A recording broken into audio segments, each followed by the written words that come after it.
आज हम बात करेंगे ब्लड प्रेशर पे। मेरे पास एक पेशेंट आया है हाइपोटेंशन का। उसने एक बहुत बड़ी गलती ये की है कि उसका एक दोस्त था, वो उसको डीबीटी हुआ ब्लड प्रेशर की वजह से। वो डीबीटी की मेडिसिन ले रहा था, वारफारिन, और हाइपोटेंशन की मेडिसिन ले रहा था। उसको कार्डियोलॉजिस्ट ने एडवाइस किया था। तो उसका दोस्त था, इसको भी बीपी था। ये उसके पास गया कि इसकी भी टांगों पे स्वेलिंग होती थी, ब्लड प्रेशर ज़्यादा होता था।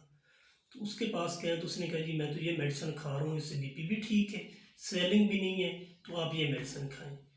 तो वो जो पेशेंट है, एक जो मेरे पास पेशेंट आया, एक 6 माह से मेडिसिन वो खा रहा था, वारफारिन, हाइपोटेंशन की मेडिसिन, एक्सटोर और लोप्रिन। तो हालांकि उसको डीबीटी नहीं था, उस इसको जो प्रॉब्लम हो रही थी किडनी की वजह से हो रही थी। ब्लड प्रेशर जो है गुर्दों पे असर कर रहा था, उस वजह से स्वेलिंग थी। वो दूसरे पेशेंट को जिसकी वो मेडिसिन उसने कॉपी की है, उसको डीबीटी था ब्लड प्रेशर की वजह से। तो लिहाजा उसने बगैर किसी डॉक्टर को चेक करवाए उसने उसकी मेडिसिन को कॉपी किया, उसने खुद ही लेनी शुरू कर दी। अब जब मेरे पास आया पेशेंट तो उसकी स्वेलिंग बहुत ज़्यादा थी। जब उसके आरएफटी करवाए तो वो उसके रीनल ट्रांसप्लांट की तरफ पेशेंट जा चुका था। लेकिन अब कंडीशन उसकी ये थी कि जब यूरिन करता था, यूरिन के साथ उसको ब्लड आ रहा था, और जहाँ पे भी मामूली सा कट लगता था उसकी ब्लीडिंग कंट्रोल नहीं होती थी। उसकी रीज़न ये थी कि वो वारफारिन ले रहा था बगैर किसी डॉक्टर के एडवाइस किए हुए, जबकि उसको डीबीटी था ही नहीं। उसको जो स्वेलिंग होती थी वो गुर्दों की वजह से हो रही थी, ब्लड प्रेशर की वजह से।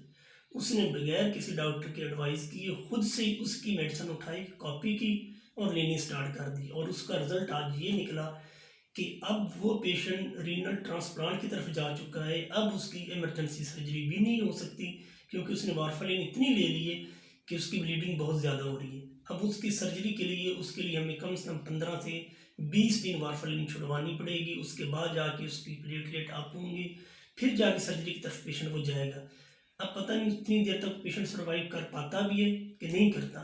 तो लिहाजा जब भी आप ब्लड प्रेशर की मेडिसिन, शुगर की मेडिसिन, कोई भी मेडिसिन लें, बगैर किसी की मेडिसिन को कॉपी ना करें। किसी अथेंटिक डॉक्टर्स को अपना चेक करवाएं। आपको बीमारी, हालांकि उसको डीबीटी था, उसको गुर्दों का मसला था, लेकिन उसके डीबीटी की मेडिसिन उसने खानी शुरू कर दी तो वो भी किडनी ट्रांसप्लांट की तरफ शिफ्ट हो गया।